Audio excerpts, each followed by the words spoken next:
vers une crise sanitaire dans le Sud-Bastère.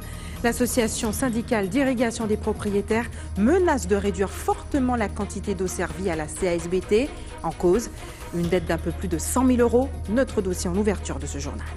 Et le président de la région Guadeloupe a présidé la 3e conférence territoriale de l'action publique. Au programme, l'adoption du plan d'action pour lancer les travaux d'urgence pour améliorer la distribution de l'eau potable dans l'archipel et mettre fin ainsi au tour d'eau. Après les postiers, c'est au tour des agents de la direction de la Poste de Guadeloupe de faire grève. Des agents du service des ressources humaines qui dénoncent de mauvaises conditions de travail et qui réclament la revalorisation de leur salaire. Et puis comment sont organisés les services des secours maritimes dans nos eaux? Ces hommes prêts à prendre tous les risques pour sauver des vies en mer. Ce matin, le directeur du Centre régional opérationnel de surveillance et de sauvetage Antilles-Guyane présentait les stratégies élaborées pour intervenir sur la zone Antilles-Guyane. Bonsoir et bienvenue sur ATV Guadeloupe. L'association syndicale d'irrigation des propriétaires dans le Sud-Bastère menace de réduire considérablement la quantité d'eau servie chaque jour à la communauté d'agglomération Grand Sud Caraïbes. En cause, des factures impayées dont la dette cumulée s'élève à un peu plus de 100 000 €. Une coupure qui pourrait provoquer une crise sanitaire dans cette région car cette eau vendue à la collectivité alimente des établissements de santé. Reportage Linda Kayarsi. Dans les hauteurs de Baïf, la zone de captage de la rivière Saint-Louis, propriété de l'association syndicale d'irrigation des propriétaires du Sud-Bastère. Elle dispose d'un droit d'eau sur la zone depuis 1638. C'est le canal qui a été construit par les prêtres dominicains depuis l'époque. Et c'est à partir de là qu'on a une cession de droit. En 1971, les agriculteurs avaient décidé d'acheter une propriété pour faire un lotissement maraîcher. Et nous avons choisi une exploitation qui avait de l'eau qui passait, parce que la diversification maraîchère nécessite de l'irrigation. Et nous avons constaté que la propriété, c'est tout le périmètre dans lequel nous nous trouvons, avait un droit d'eau à l'origine. À la suite de cette acquisition, l'association crée un syndicat mixte qui concède 20% de son droit d'eau à la ville de Basse-Terre. Le captage permet ainsi de desservir en eau un périmètre agricole de 1000 hectares, la commune de Baïf, ainsi que la partie nord-ouest de la ville de Basse-Terre. Et ces 20%, ils participaient à raison de 20% sur les investissements et le fonctionnement. En 2014, le président de la communauté d'agglomération et le préfet de l'époque, ils ont décidé de dissoudre le syndicat mixte. Un syndicat ne peut pas fonctionner seul. Donc nous avons aussi à notre tour démissionné. Et depuis, la communauté d'agglomération a continué à acheter de l'eau entre nos mains, mais ne nous paye pas. Et elle nous doit déjà 139 600 et quelques €, plus les frais d'entretien et de réparation que nous avons constitués sur la partie du syndicat mixte. On a là déjà investi 63 000 €. Donc nous ne pouvons pas continuer à dépenser de l'argent sans que nous soyons remboursés après au pourcentage de nos investissements. Du côté de la CASBT, on a une toute autre lecture de la situation. Moi je leur dis, il faut me donner un morceau de la maison. Alors, les factures, c'est rien, mais si je demande de me donner la maison, je fais vendre la maison. Hein? Est-ce que j'ai intérêt à faire la maison? Lorsqu'on examine une liquidation, c'est-à-dire que l'actif et le passif doivent être partagés. Si je fais maintenant un partage du tiers, j'ai droit un tiers de l'eau, j'ai droit un tiers sur la maison, j'ai droit un tiers sur tout ce qu'ils ont acheté. Je préfère laisser, c'est ma volonté, au syndicat, au travail des gens, leur patrimoine. Et c'est pourquoi je suis en train de faire une étude juridique pour savoir quel est l'intérêt qu'on a à récupérer leurs biens ou pourquoi pas laisser leurs biens. Voilà. Afin de faire pression et de récupérer son dû, l'association syndicale d'irrigation des propriétaires du Sud-Bastère envisage de réduire la quantité d'eau servie à la CASBT. Nous serons obligés de couper. Et c'est regrettant quand même de ne pas trouver une solution rapidement et que ce soit la population qui paie les pots cassés ou bien des centres hospitaliers qui vont avoir des problèmes d'alimentation. Parce que les 20% qui vont aller vers Basse-Terre ne sera pas suffisant pour alimenter la ville et l'ensemble de la population. Mardi prochain, l'association doit rencontrer la présidente de la communauté d'agglomération Grand Sud Caraïbes afin de trouver un terrain d'entente. Et la crise de l'eau, il en était question ce matin à l'hôtel de région. Le président Henri Chalus a présidé la 3e conférence territoriale de l'action publique en présence du préfet de région. Les élus à la tête d'organismes de gestion de l'eau se sont entendus sur un calendrier pour lancer les opérations qui devraient permettre une amélioration des conditions de distribution de l'eau potable sur tout le territoire guadeloupéen. Les précisions d'Anne-Elisabeth Artsen et de Moïse Dexter. La 3e réunion de la conférence territoriale de l'action publique s'est tenue ce matin à l'hôtel de région en présence de tous les acteurs des gouvernances locales, avec en point d'orgue des discussions la gestion de l'eau. Ce que je constate, c'est qu'il y a eu consensus de la part du département de la région et de tous les opérateurs qui s'occupent d'eau potable, que ce soit les établissements publics de coopération intercommunale, les communautés d'agglomération, la communauté de communes de Marie-Galante. Donc un accord sur un programme de travaux d'urgence qui est indispensable pour réparer un certain nombre de canalisations pour permettre d'éviter à l'avenir notamment les tours d'eau. La région avait annoncé déjà 30 millions, le département a annoncé aujourd'hui 20 millions, les EPCI 5 millions et l'État 7,7 millions. Donc actuellement, c'est que le comité plan eau puisse mettre en place tout de suite un calendrier pour que nous puissions démarrer les travaux, mais surtout blinder juridiquement tout cela. Je me réjouis d'ailleurs que cette réunion ait pu se tenir ce matin dans une ambiance, je dirais, constructive, où le mot essentiel qui a sous-tendu nos débats, c'est le mot solidarité. Parce que c'est vraiment un effort de solidarité que nous allons faire, particulièrement, si je peux parler du conseil départemental, dans le contexte actuel, avec les exigences du social, annoncer 20 millions pour pouvoir accompagner ce dernier, cet énième ou 3e plan de secours, c'était important pour moi. Les présidents des communautés d'agglomération ont également validé les décisions actées ce matin au cours de ce CTAP. J'ai demandé à Eric Jalton de convoquer les EPCI. On a fait plusieurs réunions, on a arrêté les procédures. Aujourd'hui, ce n'est que l'aboutissement d'un travail en commun et nous avons relevé le défi. Surtout de montrer à l'État que quand il s'agit de la Guadeloupe, nous n'avons de leçons et de conseils à recevoir de personne. Et que nous aimons notre pays et que nous savons travailler dans l'intérêt de notre pays. Nous avons conclu, évidemment, arrêter définitivement dans le détail le programme biannuel sur 2 ans d'urgence, d'action prioritaire, de travaux notamment, pour supprimer, nous espérons rapidement, les tours d'eau, quelques pénuries dans certains autres secteurs de la Guadeloupe. Donc c'est une bonne nouvelle pour les Guadeloupéens, tout le monde était d'accord sur cela. Le deuxième aspect maintenant, c'est le financement, après débat évidemment, échange. Nous avons trouvé une clé de répartition pour le financement. Donc le plan de financement est bouclé, le nerf de la guerre, on va pouvoir se mettre au travail. Donc voilà, tous les pour le mieux dans le meilleur du monde possible. Nous avons fait un grand pas aujourd'hui dont je me réjouis pour ma part. Cette nouvelle instance de coordination instaurée par la loi de 2014 a donc validé la mise en œuvre du plan biannuel d'action prioritaire de l'eau potable. Et au même moment, les membres du comité de l'eau et de la biodiversité étaient réunis en séminaire au conseil régional. Au programme, éclaircir le rôle et la mission jouée par ce comité et établir le schéma directeur d'aménagement de gestion de l'eau. Reportage Anne-Elisabeth Artsen, Moïse Dexter.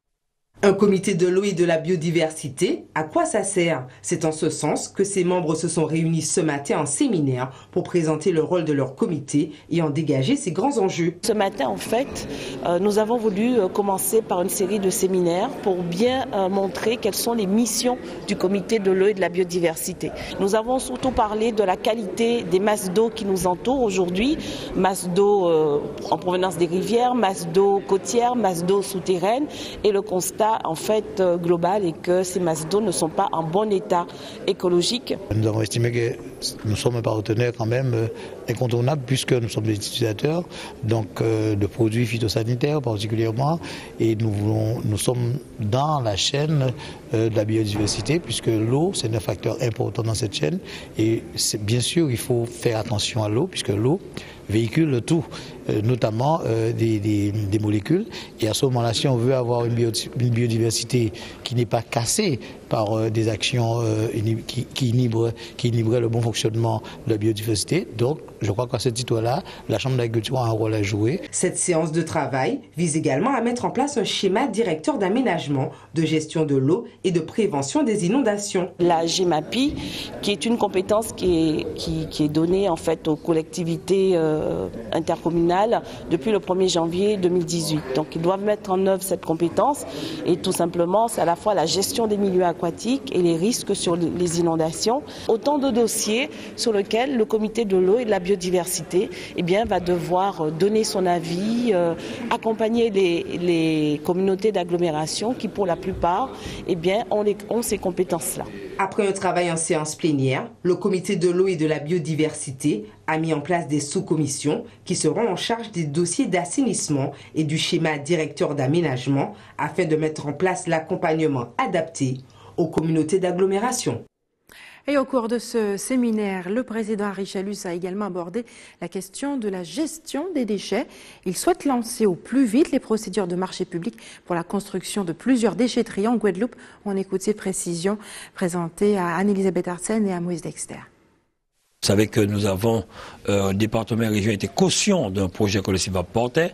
J'ai entendu dire comme si la région avait fait capoter ce projet. Je dis non, nous ne sommes pas au CIVAD. Le département et la région s'étaient engagés à être caution à hauteur de 8 millions.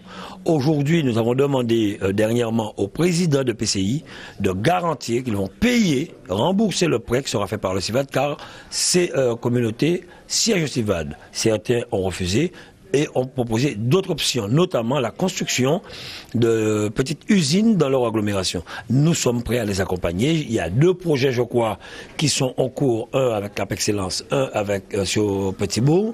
La région est prête à accompagner à la construction de ces petites structures qui vont avoisiner dans les 40 millions. 2 en Guadeloupe, je pense que ça réglera le problème et aujourd'hui nous en discutons là-dessus. Au total, 17 déchetteries construites d'ici 2020. Et après les postiers, c'est au tour des agents de la direction de la Poste de Guadeloupe de faire grève. Le personnel des ressources humaines dénonce de mauvaises conditions de travail et réclame une revalorisation de leur salaire. Reportage Yvan Lemar. Il y a 5 jours, une plateforme de revendication des gestionnaires a été présentée à la direction de la Poste. Hier, une rencontre entre les 2 parties a eu lieu sans réelles avancées. Aujourd'hui, nous sommes en grève parce que nous avons un ras-le-bol. Ici présents, nous sommes des gestionnaires de la direction de la Poste auxquels nous avons un manque de reconnaissance. Notamment, nous avons mis en place un certain nombre de points sur lesquels on voudrait faire le point, être valorisés. C'est vrai que hier, nous avons été en négociation avec notre hiérarchie pour savoir est-ce qu'on pouvait trouver un point d'entente.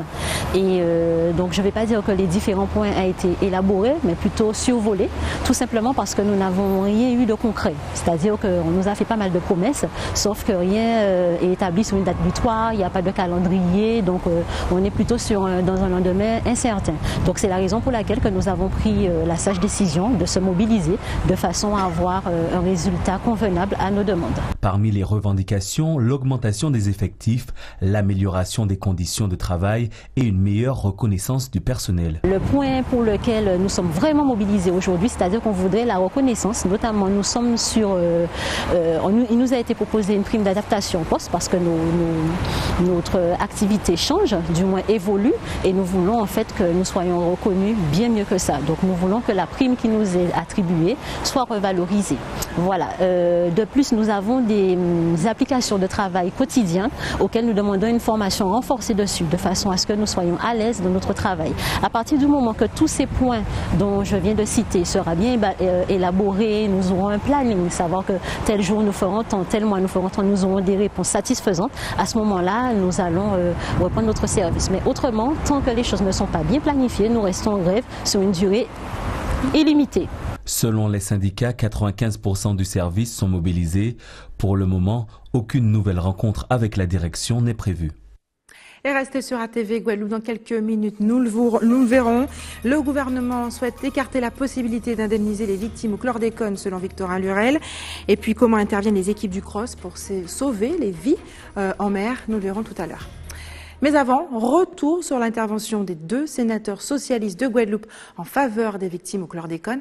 Victorin Lurel et Victoire Jasmin ont tous deux hier déposé des amendements pour que soit intégrée la chlordécone comme insecticide cancérogène dans une proposition de loi qui vise à créer un fonds d'indemnisation des victimes de produits phytopharmaceutiques. Ces 2 amendements ont été refusés par le Sénat.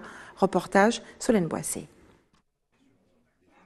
Derrière ces promesses de beaux combats à venir pour l'année 2018, ils ont tenté de dissimuler leur échec. Victorin Lurel et Hélène Vainqueur-Christophe ont tenté d'inclure le chlordécone dans la proposition de loi sur l'indemnisation des victimes des produits phytopharmaceutiques examinée ce jeudi au Sénat. Sans succès, puisqu'ils se sont vus opposer le fameux article 40 qui exclut toute dépense supplémentaire dans la loi sans compensation. Pour y remédier, le sénateur suggère une action publique. Ça aboutira si la société civile, comme on l'a fait en Martinique, comme on l'a fait en Guadeloupe, se réveille. On ne compte que sur les parlementaires, mais la prise de conscience se fait que lorsque, en démocratie, l'opinion publique se manifeste. Dans la société civile, des recherches en responsabilité personnelle, individuelle, collective peuvent être engagées. Autre chantier où le public interpelle pourtant les élus à répétition, c'est la gestion de la problématique de l'eau en Guadeloupe. Depuis plus de 20 ans, aucune action politique n'a vraiment réussi, mais la députée guadeloupéenne veut engager l'État à payer 40 millions d'euros. Dans le cadre des investissements en particulier dans la réhabilitation des réseaux, nos élus, nous sommes responsables. Parce que nous avons en charge la compétence depuis déjà un moment. Il y a déjà une trentaine de millions d'euros qui ont été déjà mis sur la table. Maintenant, il faut que les travaux, il y a plus de 70 millions, donc trouver 40 millions de la part de l'État, de la part d'autres organismes, de façon à pouvoir gérer ce problème d'investissement, tout au moins pour cette année. Hélène Vainqueur-Christophe va profiter de la proposition de loi de la France Insoumise ce jeudi sur le droit inaliénable de l'eau pour exposer une nouvelle fois la situation catastrophique en Guadeloupe. Et en Martinique, la collectivité territoriale a mis en place avec une association nommée La Ruche une conférence débat sur l'errance des jeunes qui mène à la radicalisation.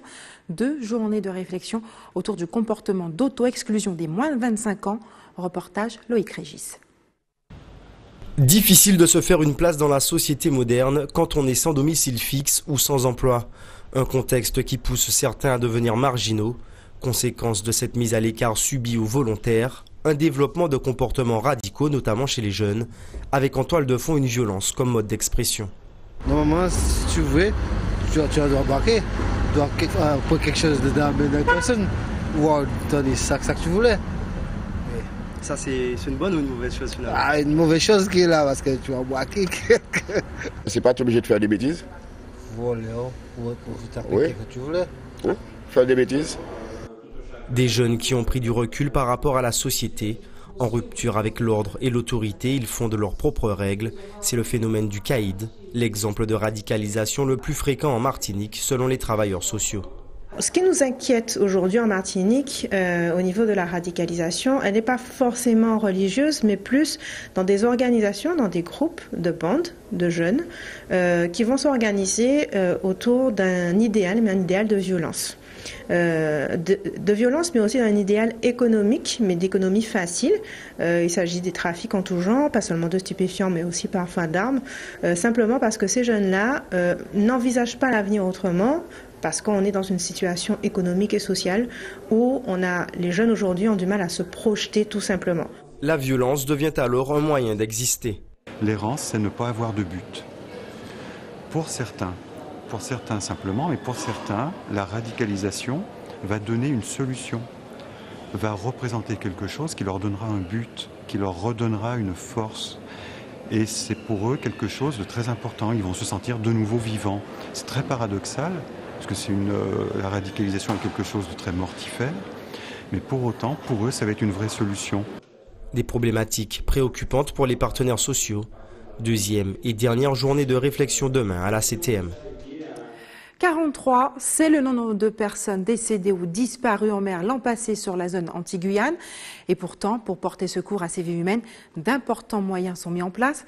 Des équipements de plus en plus sophistiqués, mais aussi des hommes et des femmes courageux intégrés au dispositif du Cross anti-Guyane. Voyons comment avec Yvan Lemar.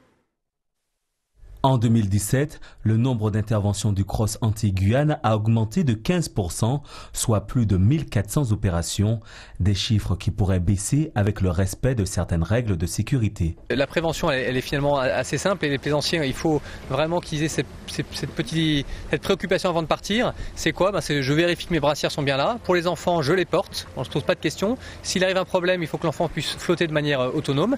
Et puis c'est si jamais j'étais en difficulté ou en détresse, je signale ma détresse. Alors le téléphone portable, la VHF 16 en mer. Téléphone portable, je rappelle ce numéro d'urgence, le 196, qui est vraiment gratuit. Il vous tombez directement au Cross Antilles-Guyane et donc ça permet de gagner beaucoup de temps ensuite sur le déclenchement des secours.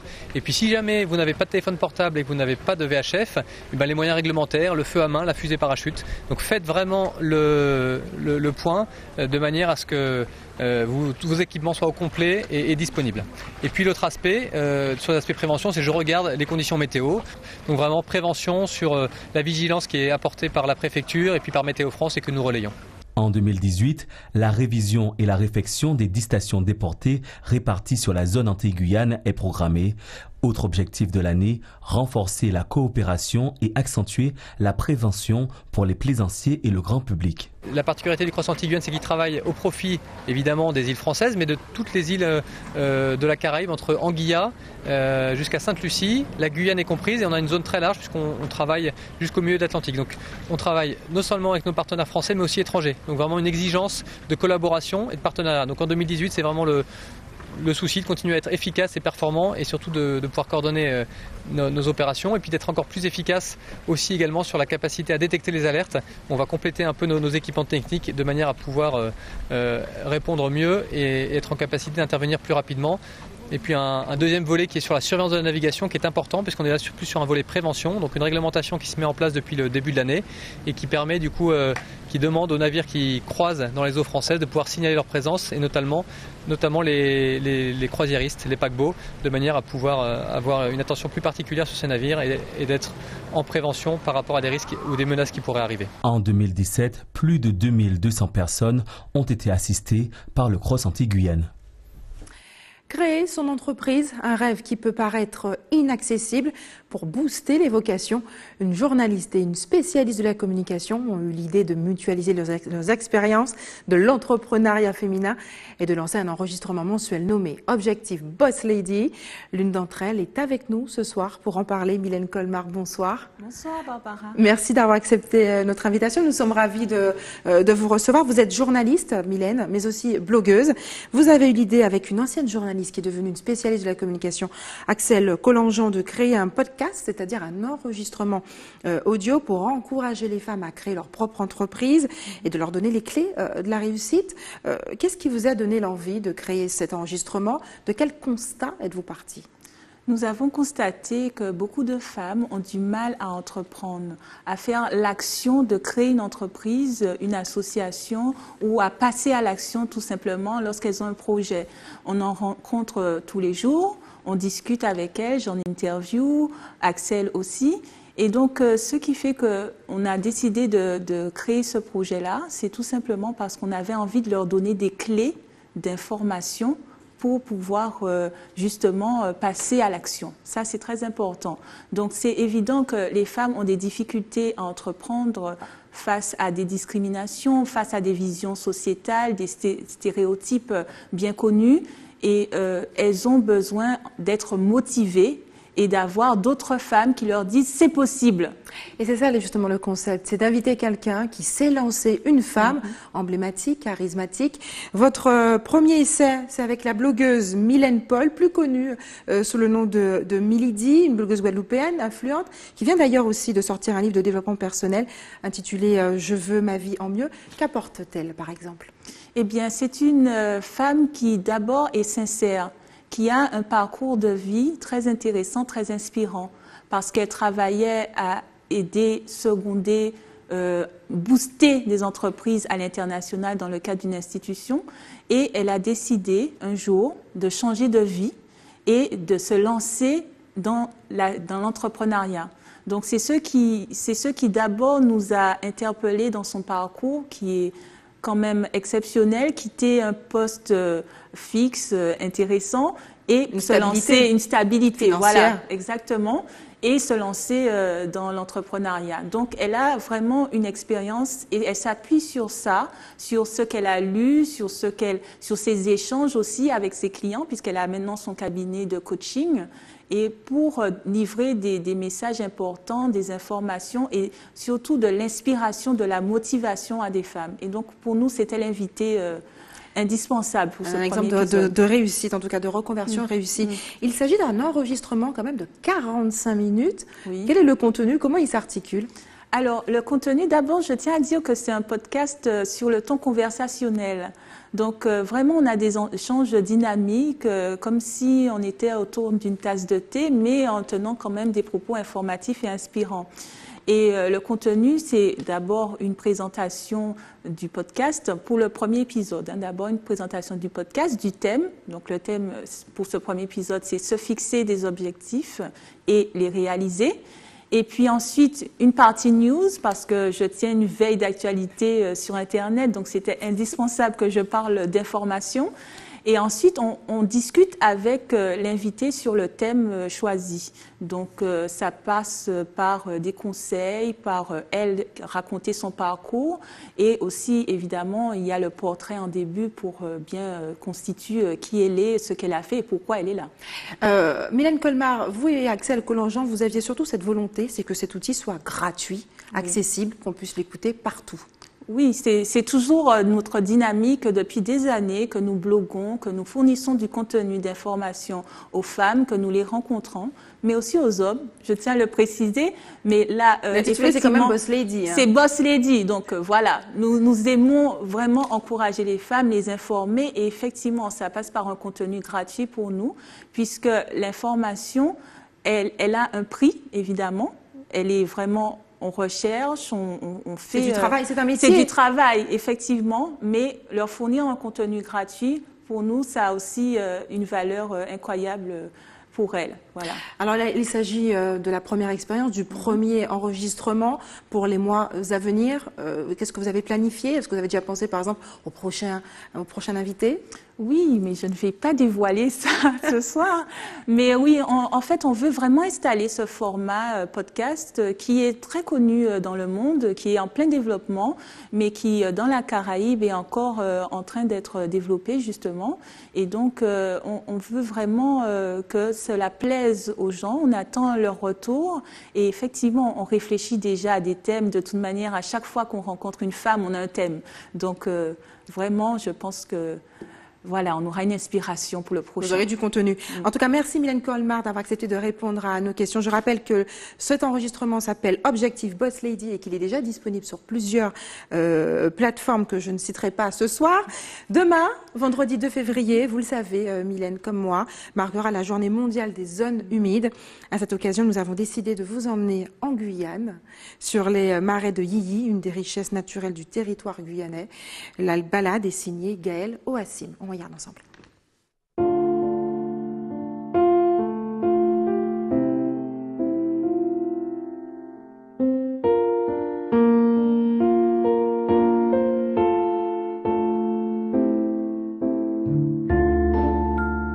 On a décidé de conserver cette idée de prix-prix parce que c'est une tradition locale. En fait, ici, les créoles parlent souvent de prix-prix. C'est un milieu vraiment particulier où il y a beaucoup de végétation qui flotte, beaucoup d'humidité, couleurs, Patagaï, Atipa, voilà, c'est nos prix-prix.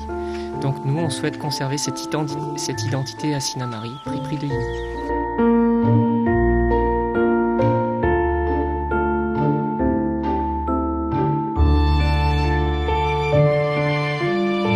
La superficie des prés de Yiyy, c'est en espace protégé un peu moins de 10 000 hectares, propriété du Conservatoire du Littoral. Maintenant, c'est un espace qui concerne plusieurs entités écologiques et géographiques, plusieurs milieux, et on est sur des connexions qui sont pas loin plutôt des 30 à 40 000 hectares.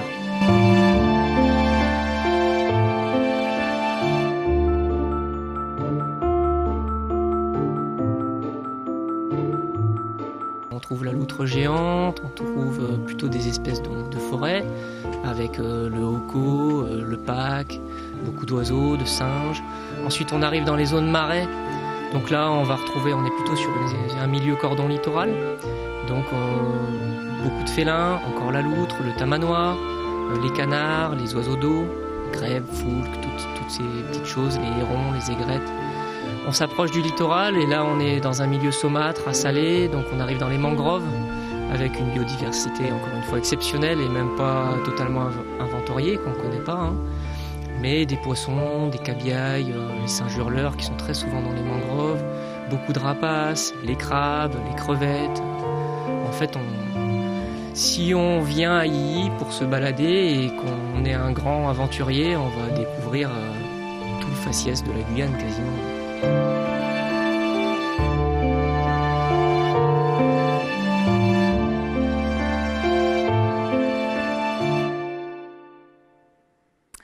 Et c'est l'heure des informations pratiques maintenant à vos stylos. Faites des réserves d'eau si vous habitez aux Saintes, aux Abîmes et à Capesterre-Belle-Eau. Les coupures sont prévues demain chez vous dès 18h avec un retour à la normale à 6h du matin. L'équipe de l'établissement français du sang vous donne rendez-vous demain devant le lycée de Bainbridge aux Abîmes de 8h30 à 13h30. Et enfin, si vous avez des informations à nous communiquer, n'hésitez pas à nous appeler au 60 11 2 fois. Voilà, c'est la fin de notre édition locale et régionale. Mais avant de se quitter, je vous rappelle les principaux titres de ce jeudi 1er février. Allons-nous vers une crise sanitaire dans le Sud-Bastère? L'association syndicale d'irrigation des propriétaires menace de réduire fortement la quantité d'eau servie à la communauté d'agglomération Grand Sud Caraïbes, en cause une dette d'un peu plus de 100 000 €. Et le président de la région Guadeloupe a présidé la 3e conférence territoriale de l'action publique aujourd'hui. Au programme, l'adoption du plan d'action pour lancer les travaux d'urgence qui devra améliorer la distribution de l'eau dans l'archipel et mettre fin aux tours d'eau. Et puis après les postiers, c'est au tour des agents de la direction de la Poste de Guadeloupe de faire grève, des agents du service des ressources humaines qui dénoncent de mauvaises conditions de travail et qui réclament une revalorisation de leur salaire. Et puis nous l'avons vu ce soir, comment sont organisés les services des secours maritimes dans nos eaux, ces hommes prêts à prendre des risques pour sauver des vies en mer. Ce matin, le directeur du Centre régional opérationnel de surveillance et de sauvetage anti-Guyane présentait les stratégies élaborées pour intervenir sur cette zone. Merci d'avoir choisi ATV Guadeloupe. Je vous souhaite une excellente soirée. On se retrouve demain à 18h47.